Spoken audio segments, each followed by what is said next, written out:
دنیا کی محبت کی، اور شیطان دلوں میں نفاق کا مرض ڈال دیتا ہے، یہ جن کے دل یا جن کے دل ایمان کے بارے میں سخت ہو چکے ہیں، بلا شبہ یہ ظالم حق کی مخالفت میں دور تک چلے گئے ہیں۔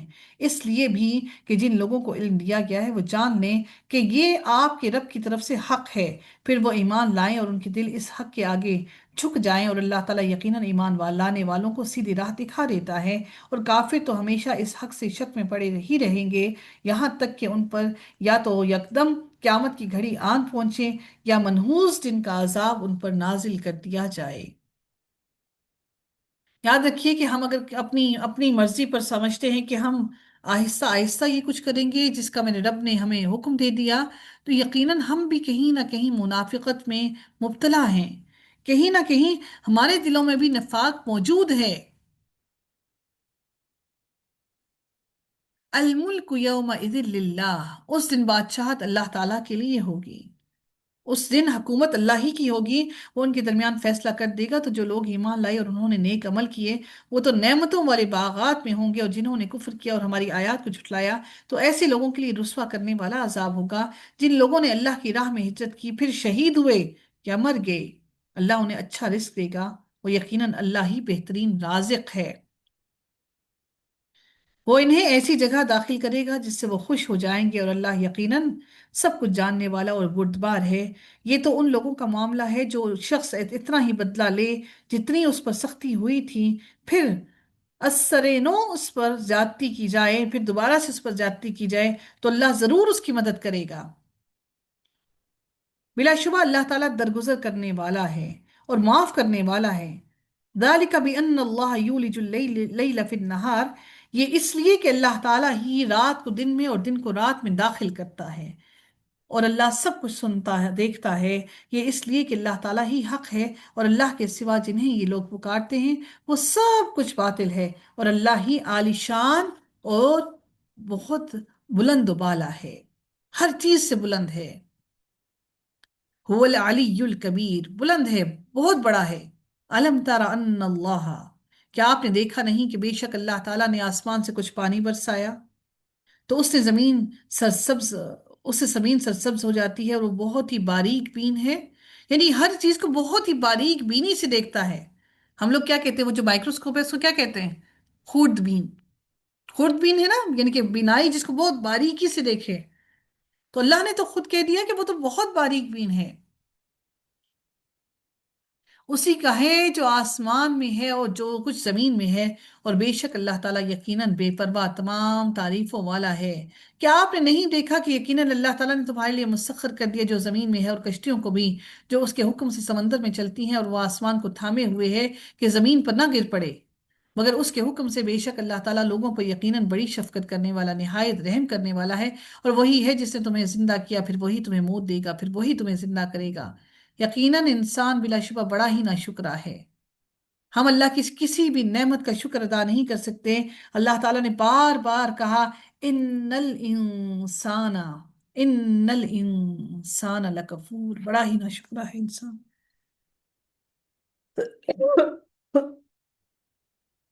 شادی سے پہلے ماں باپ کے بغیر بچپن میں ماں باپ کے بغیر ایک لمحہ نہیں گزارا جاتا۔ بڑے ہوتے ہیں تو پھر اپنی ہٹ درمیاں کرنا شروع کر دیتے ہیں، پھر شادی ہوتی ہے تو پھر وہی ماں باپ ہمیں وبال جان لگنے لگتے ہیں، انہی کے اندر ساری برائیاں نظر آتی ہیں، اور پھر ہم خود کو ہر برائی سے پاک سمجھتے ہیں۔ پہلے شادی سے قبل ہم اپنے والدین کے بارے میں ایک لفظ نہیں سن سکتے، اور جب شادی ہو جاتی ہے تو وہ ساری برائیاں ہمیں نظر آنے لگتی ہیں۔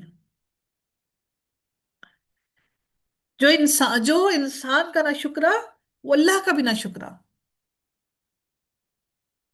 جس نے احسان انسان کا نہیں مانا وہ اللہ کا بھی احسان نہیں مانتا، کیونکہ اس کی عادت بن جاتی ہے، وہ احسان فراموش ہوتا ہے، اس کی عادت بن جاتی ہے گلے شکوے کرنا اور احسان نہ ماننا۔ ہر امت کے لیے ہم نے عبادت کا ایک طریقہ مقرر کیا ہے جسے وہ بجا لانے والے ہیں، سو وہ آپ سے اس معاملے میں ہرگز جھگڑا نہ کریں اور آپ اپنے رب کی طرف دعوت دیں، یقیناً آپ سیدھے راستے پر ہیں۔ اور اگر وہ آپ سے جھگڑا کریں تو آپ کہہ دیں جو کچھ بھی تم عمل کرتے ہو اللہ تعالیٰ اس سے زیادہ جاننے والا ہے۔ اللہ تعالیٰ تمہارے درمیان قیامت کے دن فیصلہ کر دے گا جن باتوں میں تم اختلاف کرتے ہو۔ کیا آپ نہیں جانتے کہ یقیناً اللہ تعالیٰ جانتا ہے جو آسمان اور زمین میں ہے، یقیناً یہ سب ایک کتاب میں ہے، یقیناً یہ اللہ تعالیٰ پر بہت ہی آسان ہے۔ اور اللہ تعالیٰ کے سوا وہ ان کی عبادت کرتے ہیں جس کی اللہ تعالیٰ نے کوئی دلیل نہیں اتاری، اور ان کی عبادت کرتے ہیں جن کے بارے میں انہیں کوئی علم نہیں، اور ظالموں کے لیے کوئی مددگار نہیں۔ اور جب انہیں ہماری واضح آیات پڑھ کر سنائی جاتی ہیں تو آپ ان کے چہروں میں جن کے لوگوں کو کے نے کفر کیا صاف انکار پہچان لیں گے۔ وہ قریب ہیں کہ ان لوگوں پر حملہ کر دیں جو انہیں ہماری آیات پڑھ کر سناتے ہیں۔ اے نبی آپ کہہ دیں تو کیا میں تمہیں اس سے بری چیز بتاؤں؟ وہ آگ ہے اللہ تعالیٰ نے جس کا ان سے وعدہ کر رکھا ہے جنہوں نے کفر کیا، اور وہ بہت ہی برا ٹھکانہ ہے۔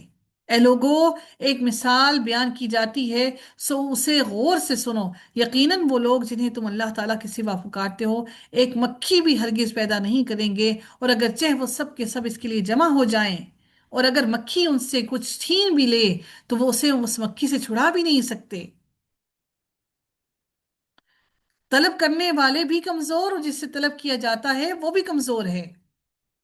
یعنی کہ جو ان سے اپنے بتوں سے مانگ رہے ہیں وہ بھی کمزور ہے، اور جن بتوں سے مانگا جا رہا ہے وہ بت بھی کمزور ہے۔ اگر کسی انسان کو وسیلہ بنا رکھا ہے یا کسی انسان کو ایسی چیز بنا رکھا ہے تو کسی انسان سے بھی مانگتے ہو تو تم تو اتنے کمزور ہیں کہ مکھی جیسی چیز سے اپنی چیز نہیں چھڑا سکتے۔ انہوں نے اللہ تعالیٰ کی قدر ہی نہ کی۔ ما قدر اللہ حق قدرہ۔ اللہ اکبر، ہم نے اللہ کی قدر ہی نہ کی جیسا کہ اس کی قدر کرنے کا حق تھا۔ بے شک اللہ تعالیٰ یقیناً بڑی قوت والا ہے، سب پر غالب ہے۔ اللہ تعالیٰ فرشتوں اور انسانوں میں سے پیغام پہنچانے والے منتخب فرماتا ہے۔ اللہ نے آپ کو بھی پیغام پہنچانے کے لیے منتخب کیا کہ اللہ کے دین کا، اللہ کی قرآن کا، اللہ کی باتوں کا پیغام لوگوں تک پہنچائیے۔ یہ آپ پر، مجھ پر فرض ہے، کیونکہ اب نبی نہیں، ہم نبی کی امت پر یہ فرض ہے۔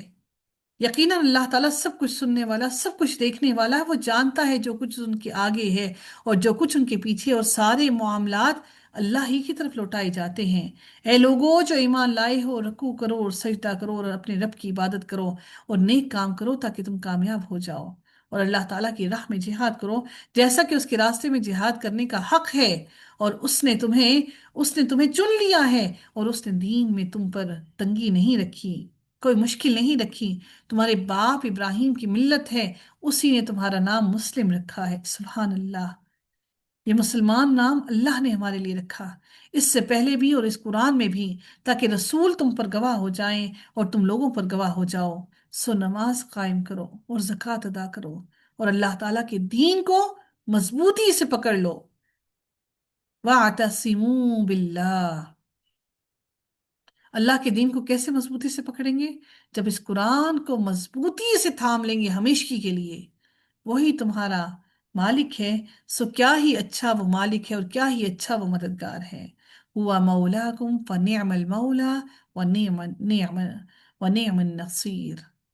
اللہ رب العزت ہم سب کے لیے کافی ہو جائے، اور رب کائنات سے دعا ہے کہ میرا رب ہم سب کے لیے عمل کرنا آسان کر دے، اور رب کائنات سے دعا ہے کہ رب کائنات اس رمضان کے بابرکت مہینے میں ہم سب کو جہنم کی آگ سے محفوظ کر لے، اور اس رمضان کے مہینے میں ہماری گردنوں کو جہنم کی آگ سے بچا لے۔ اللہ تعالیٰ ہمارے والدین کی مغفرت فرمائے، جو بھی لوگ جتنے بھی مومنین اور مومنات دنیا سے گزر گئے، میرا رب ان سب کی مغفرت فرمائے۔ ہماری اولاد کو میرا رب ہدایت عطا فرمائے، ہمارے اہل و عیال کو میرا رب ہدایت عطا فرمائے، ہمارے اس کام میں اللہ تعالیٰ ہماری مدد فرمائے کہ ہم اس دین کو بہترین طریقے سے پھیلا سکیں، ہم سب کو عمل کرنے والا بنائے، ہماری گناہوں کو درگزر کر دیں، ہمیں ہدایت سلیم عطا فرمائے، وہ ہدایت عطا فرمائے جس ہدایت کو حاصل کر لینے کے بعد ہم گمراہی کی طرف نہ جائیں۔ میرا رب ہم سب کے لیے آسانیاں کرے، دنیا بھی آسان کر دے، ہماری آخرت بھی آسان کر دے، اپنی رضا کی خاطر میرا رب ہمارے دلوں کو آپس میں جوڑ دے، اور اللہ تعالیٰ اسی محبت کے توسط سے ہم سب کو روز محشر اکٹھا کرے، اور ہم سب کو ایک دوسرے کے لیے سفارشی بنائے کہ ہم روز قیامت اہل قرآن میں سے اٹھیں، اور روز قیامت اللہ تعالیٰ ہم سب کو اس قرآن کے لیے دیے گئے وقت کے توسط سے اللہ تعالیٰ ہمیں جنت میں داخل کر دیں۔ اللہ تعالیٰ ڈھیروں ڈھیر برکتیں ہم سب کے گھروں میں نازل کریں، ہمارے گھر والوں کو قرآن کی دائی کے لیے چن لے، قرآن کی خدمت کے لیے چن لے، قرآن پر عمل کرنے والا بنا لے، ہمارے عمل سے ظاہر کر دے کہ ہم قرآن کے دائی ہیں، قرآن پر عمل کرنے والے ہیں، اور ہم حقیقت میں پریکٹسنگ مسلمان ہیں، جیسا میرا رب چاہتا ہے ہم ویسے بن جائیں۔ وآخر دعوانا ان الحمد للہ رب العالمین، صلی اللہ تعالی علی خیرہ خلقہ اجمعین برحمتک یا ارحم الراحمین، سبحانک اللہم و بحمدک نشہد لا الہ الا انت نستغفرک و نتوب الیک۔ آمین یا رب العالمین۔ السلام علیکم ورحمۃ اللہ وبرکاتہ۔